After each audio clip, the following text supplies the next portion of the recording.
Приветствую всех на своем канале «Занятия для души» и вязания с Натальей Волковой. Отдельный привет хочу передать спонсорам моего канала.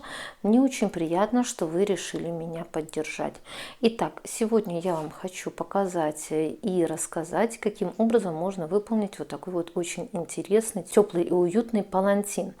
У меня на канале уже есть одна модель палантина похожего. Единственное, что выполнена эта модель с других материалов, из пряжи пушистой, и связан он полностью спицами. Я вам покажу фото этой работы и обязательно оставлю в описании к этому видео ссылку на данный видео МК, то есть вы сможете при желании также с ним ознакомиться. Как я и сказала, в синем палантине я его вязала полностью спицами, включая и вставочки из дополнительной пряжи, но у меня была еще одна модель палантина, в которой вставочки вот эти вот дополнительные, они были связаны в виде сеточки, то есть выполняла я их крючком. И мне поступало много вопросов от вязальщиц, каким образом выполнить еще именно такую модель палантина.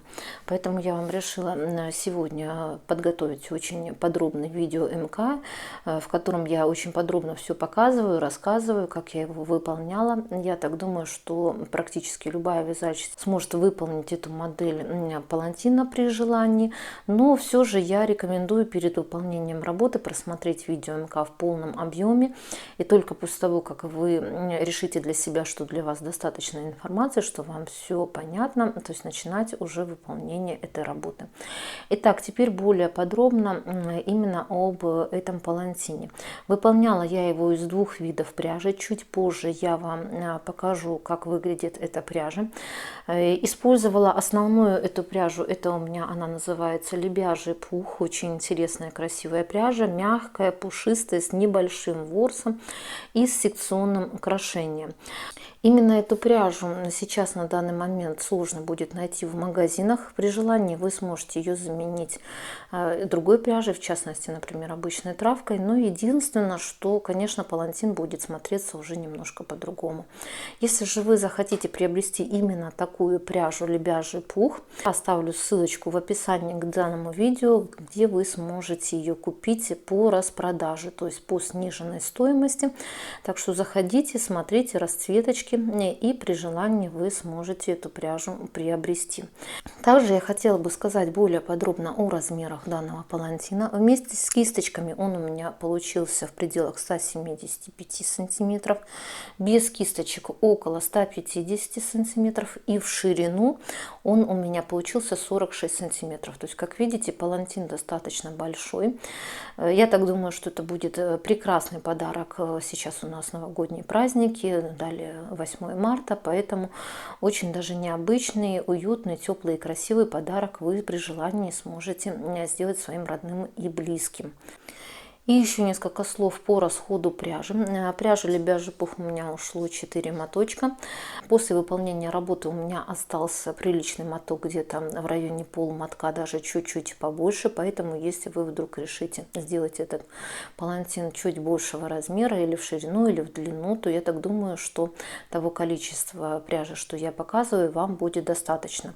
Но вот этой дополнительной пряжи у меня ушел ровно один моточек впритык. Поэтому, если вы решите этот палантин немного увеличить или сделать, например, чуть длиннее кисточки, или обвязать, сделать обвязочку по краям этого палантина, то вам одного моточка дополнительной пряжи не хватит. Сразу могу сказать, вам придется приобретать 2 мотка, потому что у меня вот ушло совсем-совсем впритык. Я планировала еще сделать обвязочку по краям, но на эту обвязочку мне уже одного этого моточка не хватило. Но вы при желании, если у вас останется пряжа, конечно же, сможете это сделать.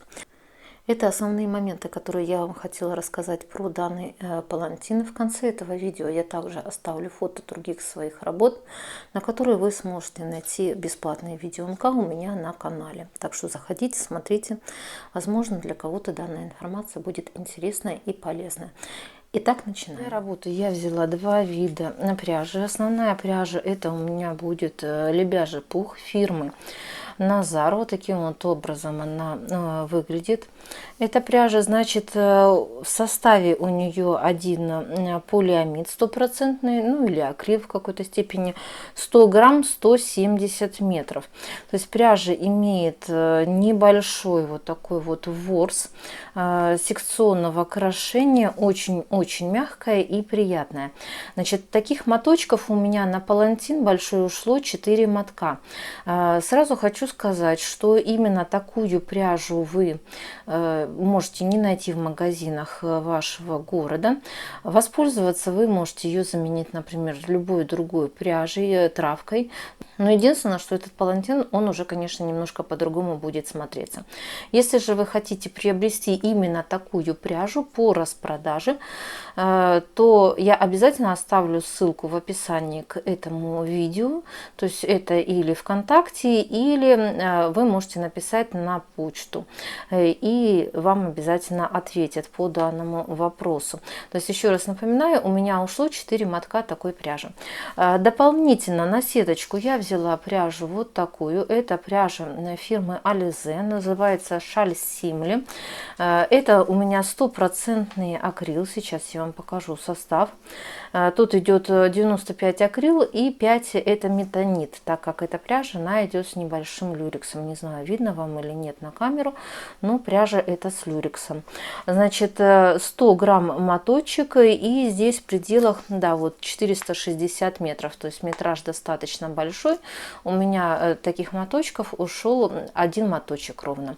Значит, вы, мало ли вдруг, если вы не любите пряжу с люрексом или, например, не найдете именно такую пряжу, то можете приобрести любую другую пряжу. Единственное, чтобы она была тоненькая, то есть в пределах где-то 400 метров на 100 грамм, потому что если вы возьмете толстую пряжу, то сеточка у вас получится толстой и грубой, и будет не так хорошо смотреться.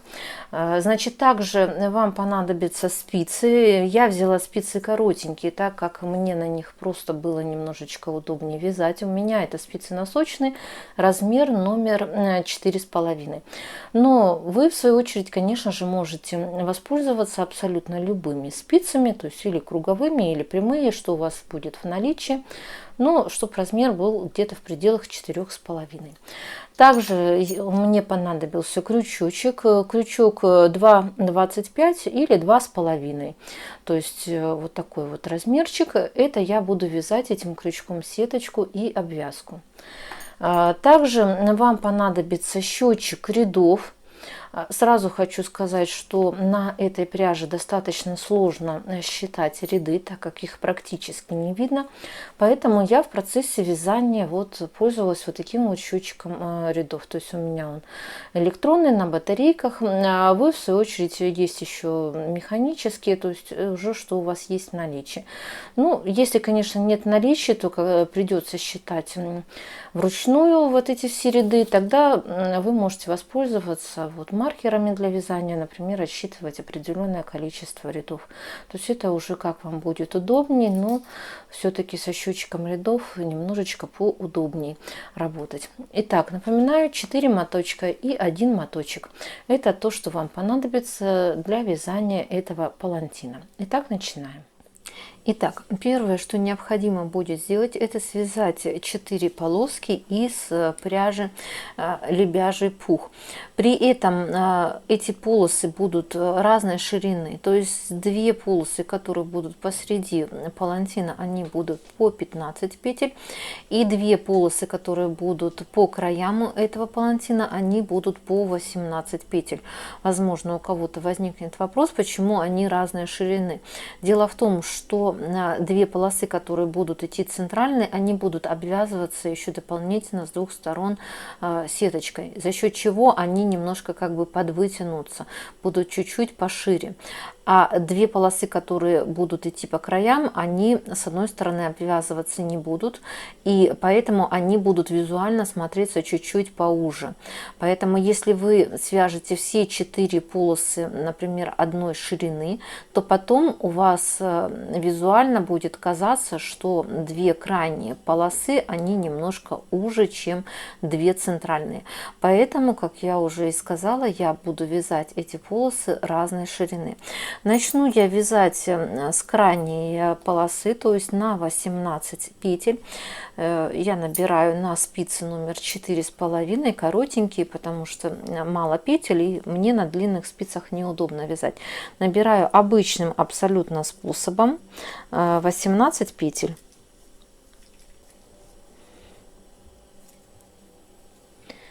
Вот я набрала 18 петель. И далее я начинаю вязать. Так как пряжа это фантазийная, лебяжий пух, то на этой пряже не будет видно абсолютно никакого узора. И я вязать буду самым простым способом, то есть чулочной вязкой. Чулочная вязка, если мало ли вдруг кто-то не знает, это когда в лицевом ряду провязываются петли все лицевые, а в изнаночном ряду провязываются все петли изнаночными.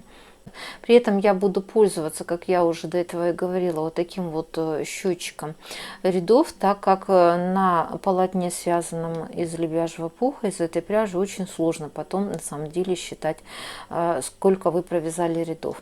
Итак, я буду считать каждые лицевые ряды, то есть изнаночные я не считаю, только лицевые. Так как я сейчас буду вязать лицевой ряд, я, соответственно, его первый вот просчитываю, вот ставлю циферку 1 и вяжу следующим образом. На самом деле вяжется очень легко, чулочная вязка, сможет справиться даже вязальщица с минимальным опытом вязания. То есть вот я снимаю первую кромочную петлю и далее все петли до последней я провязываю обычными лицевыми. При этом я рекомендую вязать внимательно, чтобы вдруг не пропустить какую-либо петлю, потому что потом, если у вас потеряется какая-то петелька или спустится, мало ли вдруг какая-то петля, ее поймать будет на самом деле очень сложно. И вы видите, поймать будет сложно. Поэтому вяжите внимательно, чтобы ничего у вас, никакая петля не потерялась. Так вот. Нет, еще одна петелька вот у меня осталась. И последнюю петлю кромочную я провязываю изнаночной. То есть вот таким вот образом у меня получается. Далее я поворачиваю работу, вяжу следующий изнаночный ряд. Вяжу все петли изнаночные. То есть я снимаю первую кромочную петлю и провязываю до конца ряда все петли изнаночные. Торопиться особо не надо, чтобы ничего не потерять, никакую петлю.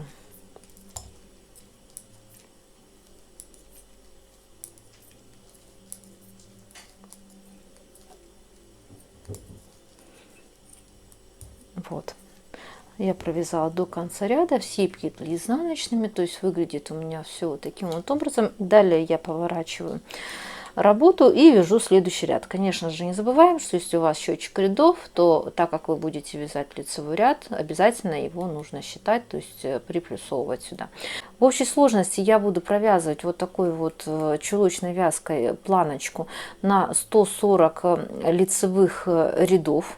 То есть, как я уже объяснила, я буду считать только лицевые ряды. Если вы будете общее количество рядов считать, то это, соответственно, будет 280 рядов. В свою очередь, хочу сказать, что мало ли вдруг, если вам необходим будет палантин большего размера, то вы, конечно же, можете провязать и полосы более длинные. То есть это уже чисто на ваше усмотрение. Размер палантина, какой вам необходим. Но единственное, что здесь, конечно, не забываем, что если вы будете вязать длиннее полосы, то, во-первых, все полосы у вас должны быть одинаковые, то есть следите за тем, чтобы они все были одинаковое количество лицевых рядов провязаны. И, конечно же, если вы будете вязать большего размера, то не забываем, что, возможно, вам понадобится большее количество пряжи, потому что я вам сказала расход пряжи именно на палантин, какой у меня получился, какого у меня он вышел размера. Также, мало ли вдруг, если вам, предположим, этот палантин необходим будет более широкий, не такой, как у меня он вышел, то вы, конечно же, можете, например, увеличить количество петель. То есть, например, по краям взять по 20 петель, а посерединке там 17-18 петель. То есть это уже на ваше усмотрение. То есть размер этого палантина вы должны регулировать самостоятельно. Но единственное, что, конечно, не забываем, что от размера палантина зависит расход пряжи. То есть если он у вас будет больше, то вы должны взять и больше пряжи. Итак, вот по такому принципу я провязываю 4 полосы на 140 лицевых рядов. И далее я вам покажу, каким образом я буду вязать сеточку вот именно между вот этими полосами. Итак, я связала 4 полоски из пряжи Лебяжий Пух. Напоминаю, 2 полосочки у меня крайние по 18 петель, более широкие, центральные 2 полосочки по 15 петель. Вязала чулочной вязкой, то есть в лицевых рядах все петли лицевые, в изнаночных рядах все петли изнаночные. При этом у меня получились вот такие вот полосочки. На более широкие полоски я поставила маркеры, чтобы не перепутать их, так как они между собой достаточно похожи. Значит, в длину у меня одна полосочка получилась где-то в пределах 128 сантиметров. Но это пока не точные размеры, так как длина этих полосок, естественно, она может немножко поменяться уже после того, как я довяжу этот палантин и его постираю. Но сейчас на данный момент длина одной полоски где-то в пределах 128 сантиметров. Это вам для ориентира, мало ли вдруг вы будете вязать из другой пряжи. При этом ширина одной полоски более широкой у меня получилась где-то в пределах около 9 сантиметров. Это вот я просто замеряю, не растягивая, ничего не делая, то есть вот в спокойном состоянии. Опять же, ширина потом может немножечко поменяться именно после того, как я уже сделаю все обвязки.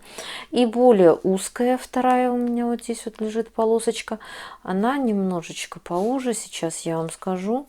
То есть она где-то примерно в районе где-то 7,5 сантиметров. Вот, это полосочка, которая у меня будет центральная. То есть, так как здесь 15 петель, она чуть-чуть поуже, то, соответственно, она и поменьше сантиметров. И теперь следующее, что я буду делать, это соединять эти полоски между собой именно с помощью сеточки. Вязать я эту сеточку буду крючком. Как вам и говорила, номер 2,25, ну или номер 2,5 вы можете взять. Значит, и для начала мне необходимо взять более широкую полосочку, то есть я специально на нее поставила маркер, чтобы не перепутать. Значит, вот она у меня, эта широкая полоска, и именно ее я начну обвязывать. При этом размещаю эту полоску лицом ко мне. То есть вот здесь вот у меня лицевая сторона, вот у меня изнаночная сторона. То есть обвязку я начинаю именно с лицевой стороны. Фиксирую в крайнем вот здесь вот уголке ниточку. Ниточка у меня с люрексом акрил, как я вам и показывала. То есть вот здесь вот я ее фиксирую. Вот я зафиксировала ниточку, и далее я начинаю обвязку крючком. То есть для начала самую-самую первую петельку я делаю 2 воздушные петли для подъема, самую-самую первую петлю вот сделала.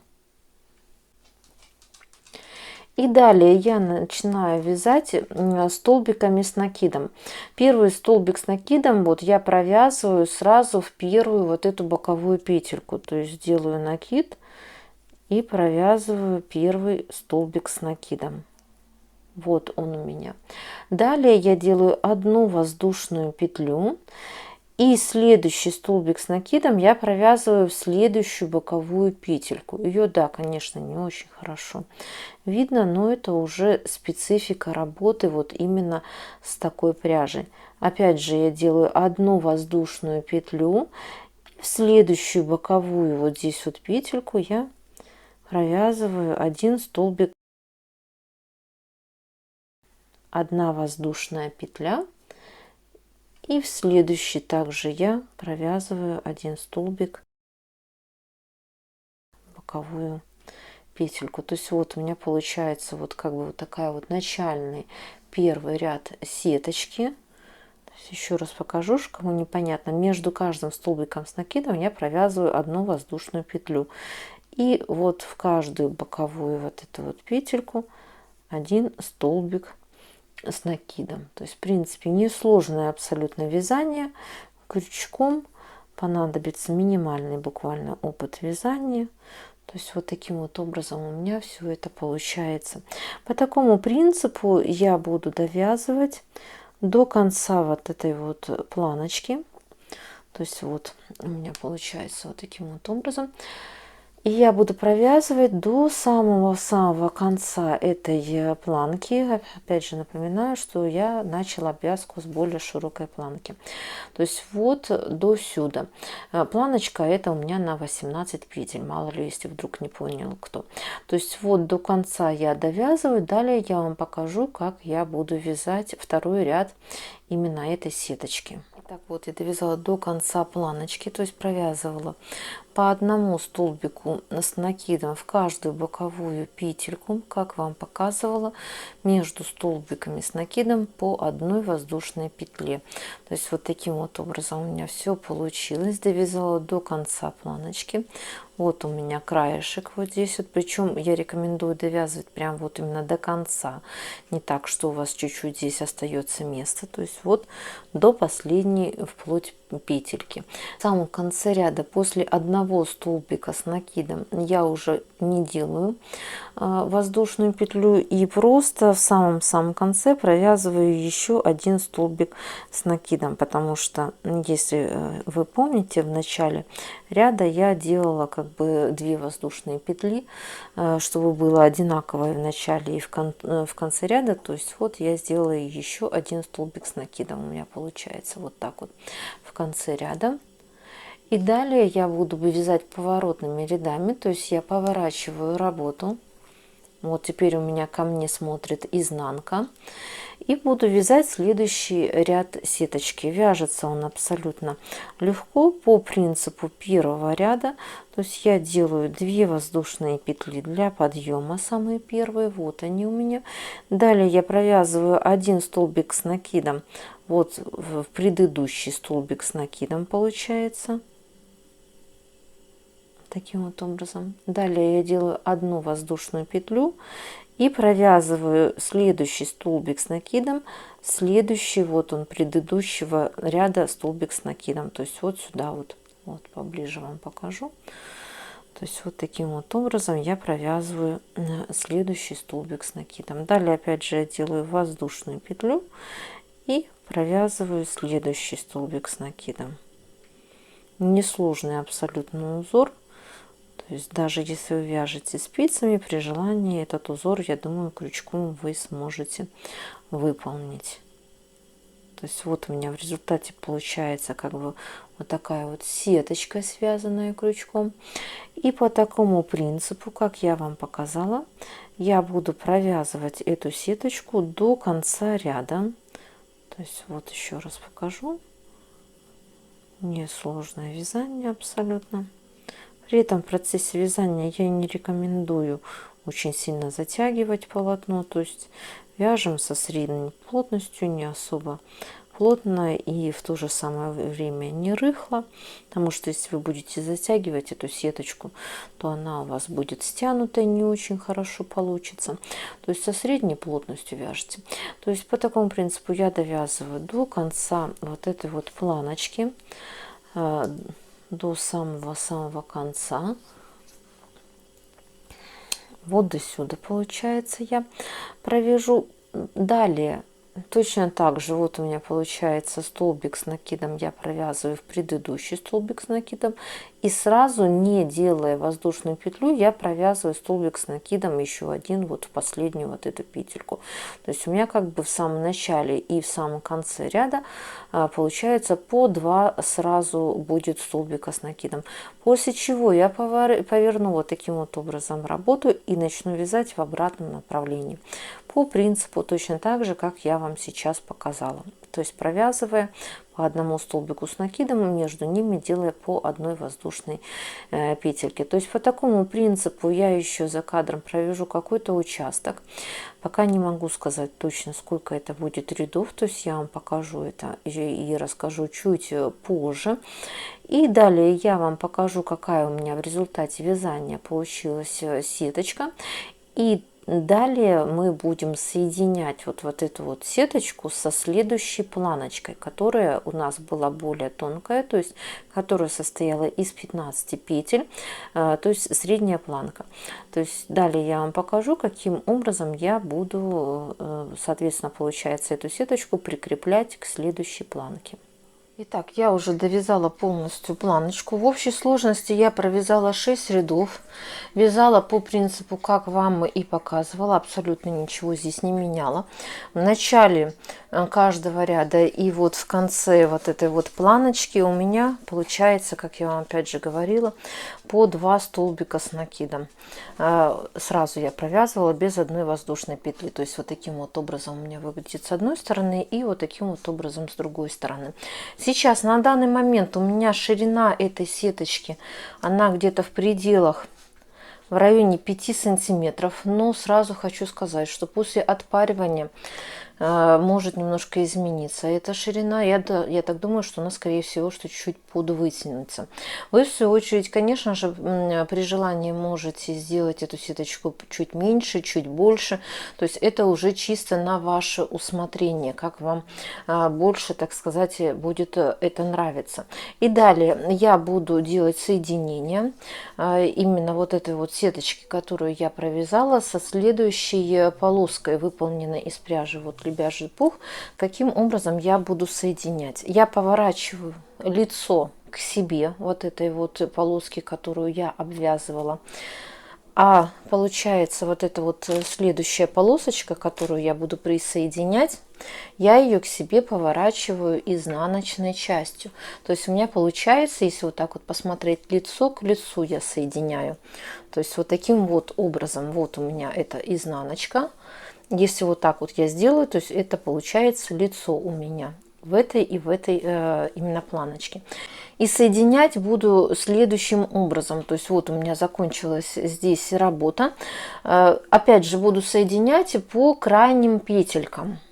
Итак, первое, что необходимо будет сделать, то есть вот у меня закончилась работа. Здесь 2 столбика с накидом в конце ряда провязано.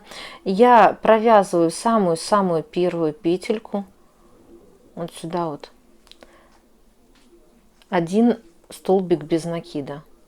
То есть вот таким вот образом 1 столбик без накида, и прям вот следующую крайнюю вот эту вот петельку я провязываю следующий столбик без накида, но единственное, что при этом я прихватываю вот петлю со второго столбика с накидом с сеточки. Сейчас я вам покажу с обратной стороны, как это будет выглядеть, и провязываю вот столбик 1 без накида, вот таким вот образом. С этой стороны у меня выглядит все вот так вот, с изнаночной этой стороны. Далее я делаю 1 воздушную петлю, протягиваю петлю в следующую боковую петельку. Вот она у меня следующая боковая петелька. Сразу подхватываю следующую петельку, вот протягиваю через столбик с накидом, вот этот, который у меня идет следующий на сеточке. Вот, то есть у меня получается, что сейчас на данный момент у меня крючок продет через 1 боковую петлю именно планочки из лебяжьего пуха, вот так вот. И продет крючок через столбик с накидом, следующий вот в сеточке, вот так вот.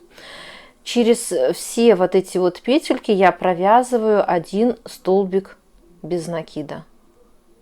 Вот таким вот образом. Вот еще раз, 1 воздушная петля. Вот я ее провязала. Продеваю крючок через следующую петельку боковую. Вот. Далее сразу же продеваю петлю через следующую вот петельку вот здесь вот в сеточке. Вот. И провязываю вот этих вот 2 петли, провязываю 1 столбик без накида. Вот так вот все выглядит. Одна воздушная петля. Опять же, следующая петелька. К сожалению, конечно, не очень хорошо видно эти боковые петельки в лебяжьем пухе, но это такая пряжа просто специфическая.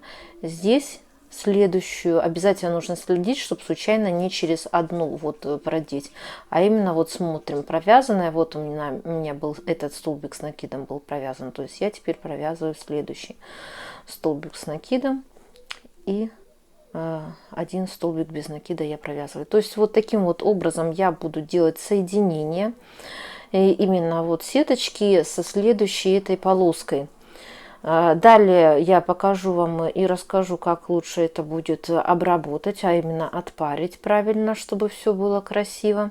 То есть это уже после того, как я соединю, получается, вот эти все полоски. То есть я уже начну обрабатывать вот это вот все, отпаривать. Итак, вот по такому принципу, как я вам сейчас показала, то есть вот с изнаночной стороны вот так вот все это выглядит. Я буду соединять, получается, вот эту вот полосу. Соединю ее до конца, то есть полностью всю я ее соединю. И далее, после того, как я соединю ее, я буду вязать сеточку по принципу, как вам показывала именно в самом начале, вот здесь вот вязание сеточки. То есть следующую вот здесь вот я буду обвязывать сеточкой. Это у меня центральная полоса. Провяжу 6 рядов, сделаю соединение со следующей центральной полоской. То есть не забываем, что более узкие две полосочки, они будут центральные. И уже вот вторая широкая полоса, она у меня пойдет на край, получается, палантина, то есть она будет крайняя. То есть вот по такому принципу, как я вам сейчас показала, как я объяснила, я буду и дальше вязать этот шарф. И после того, как я соединю уже все эти полосы, я вам покажу, что буду дальше делать. Итак, я уже соединила полностью все полосы, то есть выглядит у меня все вот таким вот образом. Две центральные полоски, они чуть уже, как я уже говорила, чем которые по краям. И вот таким вот образом у меня получилась эта сеточка. Значит, следующее, что необходимо будет сделать, это очень аккуратно отпарить именно вот эту центральную сеточку.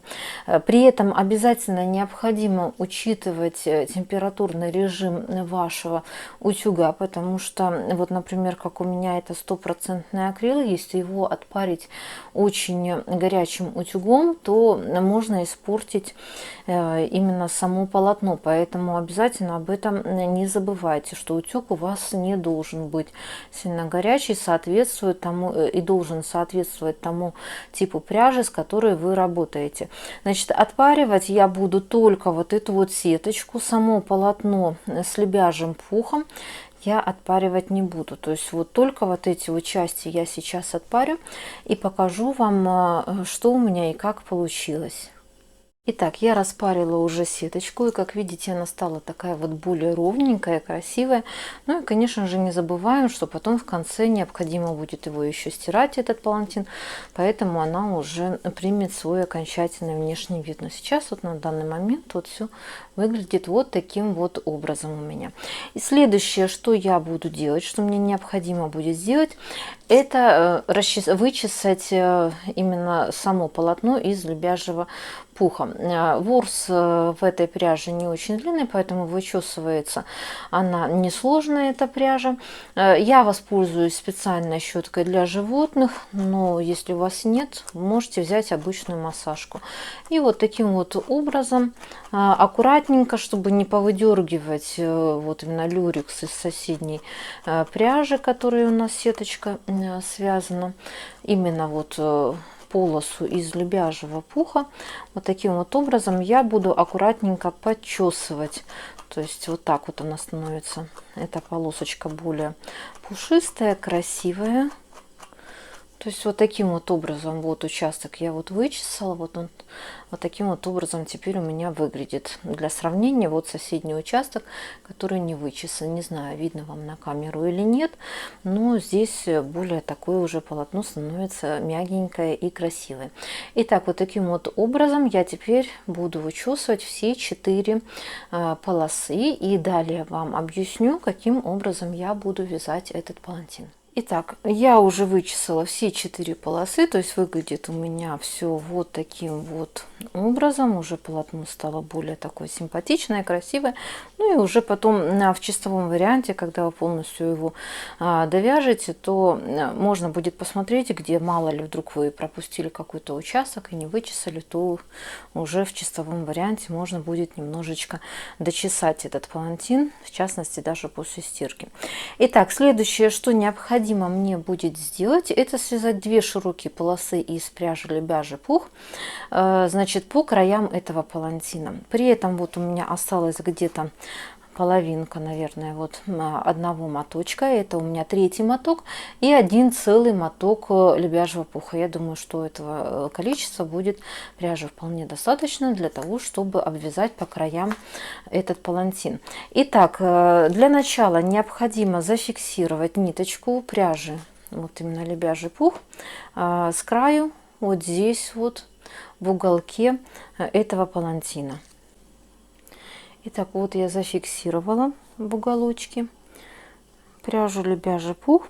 И далее мне необходимо будет по краю вот здесь вот этого палантина набрать петли. Для этого я беру спицы на 80 сантиметров. У меня это также номер 4,5 спицы. И ими я буду именно вязать по краю этого палантина.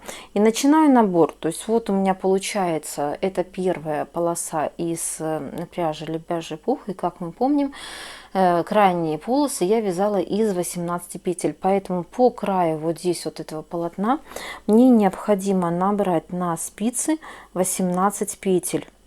То есть вот таким вот образом обязательно считаем, чтобы у вас было количество петель именно равное. То есть вот 2-я петелька, 3-я. Набор не сложный. То есть я просто вот в начальные вот эти вот петельки, которые набирали, я завожу крючок и вытаскиваю вот таким вот образом петлю. То есть вот по такому принципу я делаю набор именно до конца этой планочки. Забыла сказать, что, конечно же, у вас этот палантин должен быть лицом к вам. Сейчас вот на данный момент при наборе вот этих вот петель лицом к вам. То есть изнанка вот она у меня с обратной стороны. То есть вот по такому принципу до конца этой планочки я набираю 18 петель, как вам и показала. Итак, вот я набрала на крайнюю полосу 18 петель, и далее вот у меня идет участок, это идет сеточка. Здесь по краю я также должна набрать петли, и в общей сложности я буду набирать 10 петель, то есть вот начиная с самой вот крайней, вот таким вот образом: 1, 2, следующую 3, 4,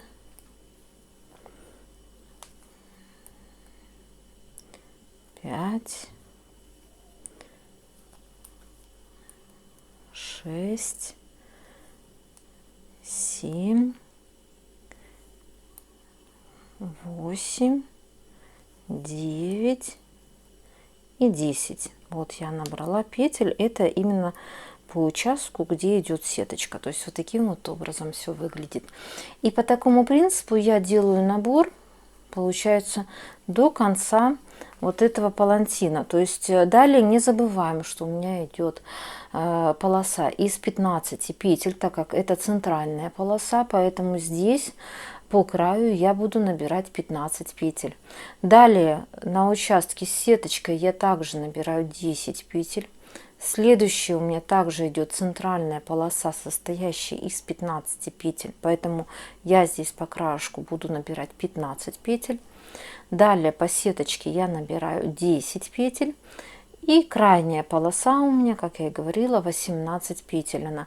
Поэтому здесь, на этом участке, я буду набирать также 18 петель. И далее расскажу, что я буду делать. Итак, вот я набрала петли до конца палантина, то есть выглядит все у меня вот таким вот образом. В общей сложности я набрала 96 петель. Ну, плюс-минус 2 петли, они особой роли не сыграют. Но единственное, что у вас должно быть обязательно одинаковое количество петель как на одной половинке палантина, так и на другой. Поэтому я рекомендую, после того, как вы наберете вот эти вот все петельки по краю палантина, посчитать количество петель, записать себе куда-нибудь, чтобы, соответственно, с другой стороны палантина вы набрали точно такое же количество петель. И далее я буду вязать обычной чулочной вязкой, точно такой же, как я вязала планочки, вот эти вот полоски из лебяжьего пуха.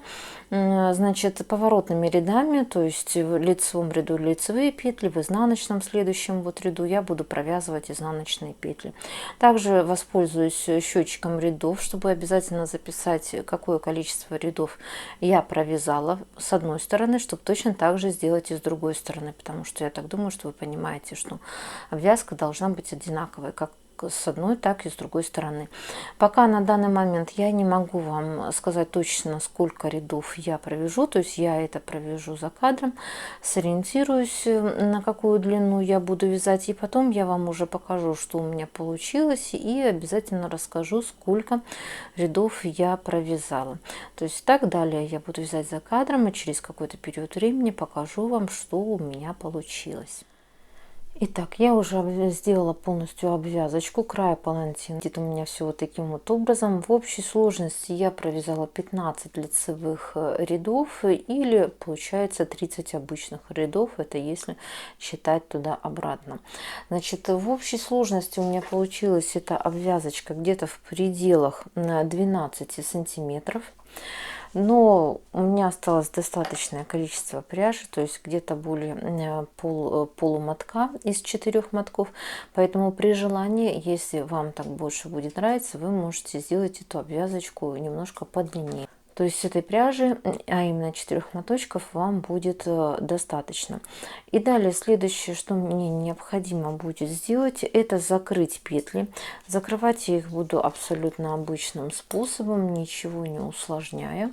Но единственное, что со своей стороны хочу сказать, что не рекомендую сильно затягивать вот эти вот петли при закрытии, потому что если вы сильно их затянете, то у вас полотно по низу палантина может немножко стянуться и будет не очень красиво. То есть вот я закрываю обычным способом, не затягивая петли. То есть вот так вот край получается от этой вот обвязки планки. То есть вот таким вот образом у меня все выглядит.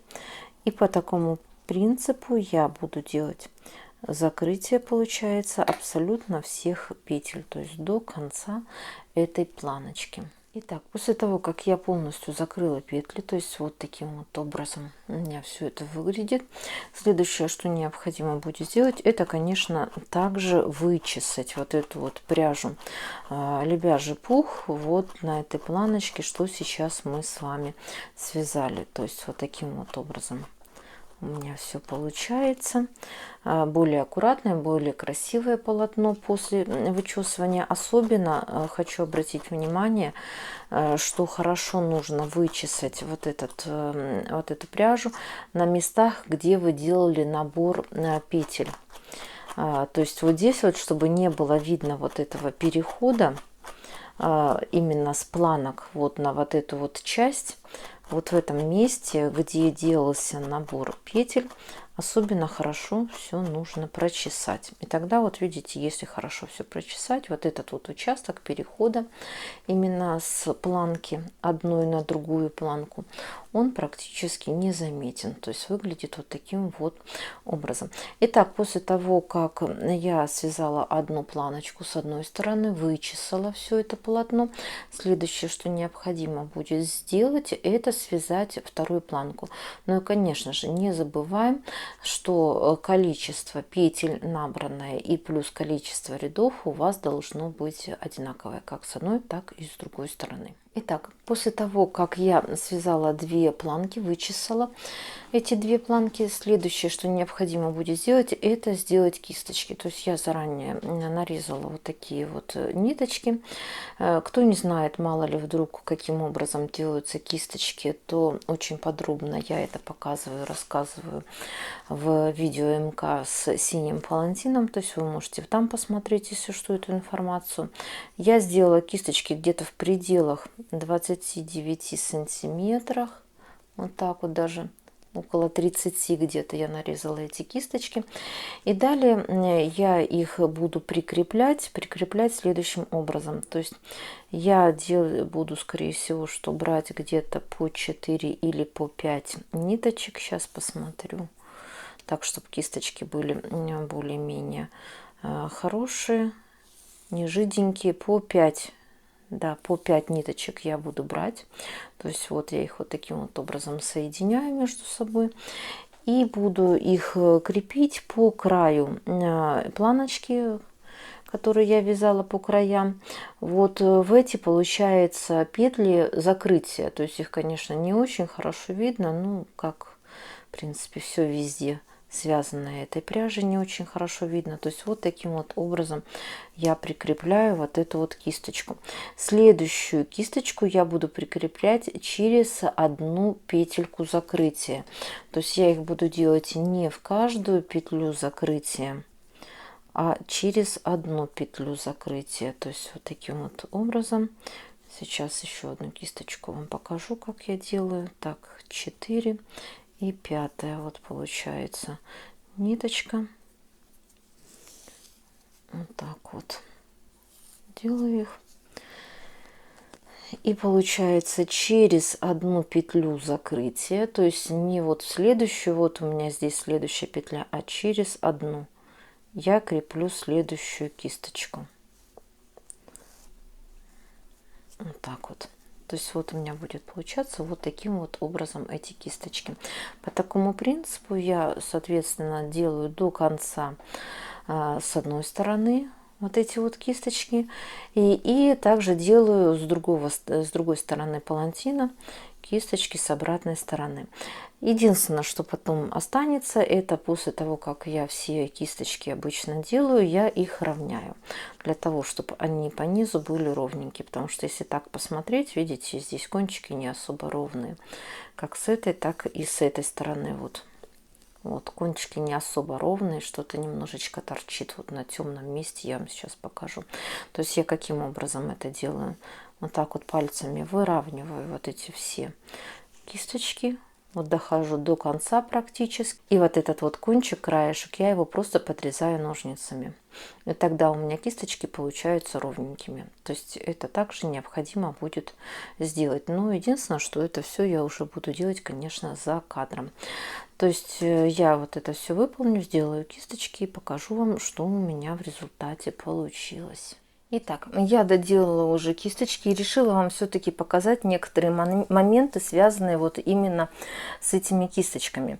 Иногда некоторые вязальщицы сталкиваются с такой проблемой, что когда они выполняют кисточки из внутренней части мотка пряжи, то есть уже когда он заканчивается, этот моточек, получается такая ситуация, что кисточки, они вот такие вот все волнистые. Вот как у меня здесь осталось, то есть я специально оставила для того, чтобы вам показать. Значит, вот такие вот кисточки получаются. Так вот, если вы, например, хотите выпрямить вот эти вот кисточки, чтобы они были ровненькие у вас, их достаточно просто прогладить. Но, естественно, соблюдая температурный режим, то есть в зависимости от того, какая у вас пряжа. Очень горячим утюгом это делать не надо, чтобы не испортить ее. Так вот, и вот в результате проглаживания кисточки получаются вот таким вот образом. Они более ровненькие становятся. Ну, а уже какой вариант вам больше нравится, или вот более такой вот ровный вариант, или чтобы кисточки все-таки были немножко волнистые, это вы уже выбираете самостоятельно, потому что это уже, так сказать, кому что нравится. Ну и вот как раз я не подрезала еще пока вот эти кисточки, решила вам показать, то есть на варианте именно отпаренном уже, то есть вот таким вот образом я делаю. И видите, здесь получается, что краешек как бы не очень он ровный, этот краешек. Я его просто вот так вот подрезаю. подрезаю потом ножничками. Вот, подрезаю, и у меня вот в результате получается вот такая вот ровненькая кисточка. Точно так же я делаю со следующей кисточкой. То есть вот она у меня не очень ровная. Вот таким вот образом выглядит. Я просто беру и вот этот вот краешек вот таким вот образом срезаю. И так я делаю абсолютно со всеми кисточками, то есть я их все подрезаю. Значит, в процессе вязания, если у вас вдруг останется еще немножко пряжи, вот именно с которой делали кисточки, с которой делали вот сеточку, то при желании вы можете сделать обвязочку по краю этого палантина. То есть вот здесь вот по краешку можно обвязать каким-нибудь несложным способом, например, теми же самыми ракушками, крючком. Но если опять же вы не умеете вязать особо крючком или у вас не осталось пряжи, как в моей ситуации, то есть у меня абсолютно вся пряжа ушла на эти кисточки, не осталось абсолютно ничего, то я в этой ситуации, конечно, не буду еще покупать один моток для того, чтобы сделать обвязку. То есть у меня будет палантин без обвязки, но он также очень даже хорошо смотрится. То есть это вы уже должны смотреть сами, что вам больше как нравится. Но как вариант обвязочку можно сделать. Итак, после того, как я уже до конца приведу в порядок кисточки, вот эти вот все, отпарю их и подрежу, чтобы они были ровненькими. Единственное, что мне останется, это постирать данный палантин. Стирать я буду только вручную. Не рекомендую данную пряжу стирать в стиральной машинке, как в принципе любую пряжу травка. Она хоть и синтетика, с ней в какой-то степени ничего не станет, она не сядет, особо не вытянется, но дело в том, что после стирки в стиральной машине вот этот вот ворс, он становится не такой красивый, то есть он как бы скатывается, что ли, так сказать. То есть я такой пряжу никогда не стираю в стиральной машинке, лучше постирать все-таки вручную. И после того, как я это все постираю, все сделаю, я вам покажу конечный вариант, что у меня получилось. Так, я уже полностью доделала палантин, подрезала все кисточки, подровняла их так, как вам показывала. Не забываем, что необходимо убрать абсолютно все ниточки, которые у вас остались в процессе работы. И следующее, что сделала, это вручную постирала этот палантин. То есть выглядит он у меня вот таким вот образом. Конечно же, после стирки, если мало ли вдруг вы увидите участки, что вдруг они у вас еще не почесаны, то тогда палантин необходимо почесать в этом месте. Но я очень довольна результатом, что у меня получилось после стирки. Не могу сказать, что этот палантин очень сильно вытянулся, то есть практически такого же размера, как он был, так он и остался. Итак, в длину вместе с кисточками он у меня получился 175 сантиметров, без кисточек он у меня получился где-то в пределах около 150 сантиметров, и в ширину он у меня получился примерно 46 сантиметров. То есть это размеры, я вам говорю, палантина, которые у меня получились именно после стирки данного изделия. После выполнения работы у меня осталось где-то приличное количество пряжи лебяжьего пуха от последнего 4-го мотка. То есть у меня осталось где-то половинка, даже возможно чуть больше. Поэтому если вы чуть-чуть в процессе вязания увеличите этот палантин, то я думаю, что пряжа именно лебяжьего пуха вам будет достаточно. Но вот второй дополнительной пряжи, из которой я вязала сеточку и делала кисточки, у меня ушла абсолютно вся пряжа, то есть у меня ничего не осталось. Поэтому если вы вдруг будете увеличивать этот палантин в длину, или мало ли вдруг делать более длинные кисточки, вы вдруг решите сделать небольшую обвязочку именно по краям этого палантина, или, как я уже сказала, увеличить его, то я все-таки рекомендую тогда дополнительной пряжи взять 2 моточка, потому что одного мотка вам не хватит. У меня ушло, как я уже сказала, совсем впритык. Итак, опять же напоминаю, что у меня еще есть один вариант палантина. Это синий, выполненный немножко из другой пряжи. Ссылочку на этот синий палантин я также оставлю в описании к этому видео, поэтому при желании вы его сможете посмотреть дополнительно. Очень надеюсь, что данный видео-МК был для вас полезен, интересен. Досматриваем видео до конца, так как я в конце этого видео обязательно оставлю фото еще других своих работ, на которые вы сможете найти бесплатные полезные видео у меня на канале, поэтому при желании вы можете зайти на канал и посмотреть, что вас заинтересует. Итак, кому понравилось видео, обязательно ставим лайк, делимся данным видео со своими друзьями. Вдруг у вас кто-то также любит и умеет заниматься рукоделием. Подписываемся на мой канал, чтобы не пропускать в дальнейшем интересную и полезную информацию. Итак, до новых встреч!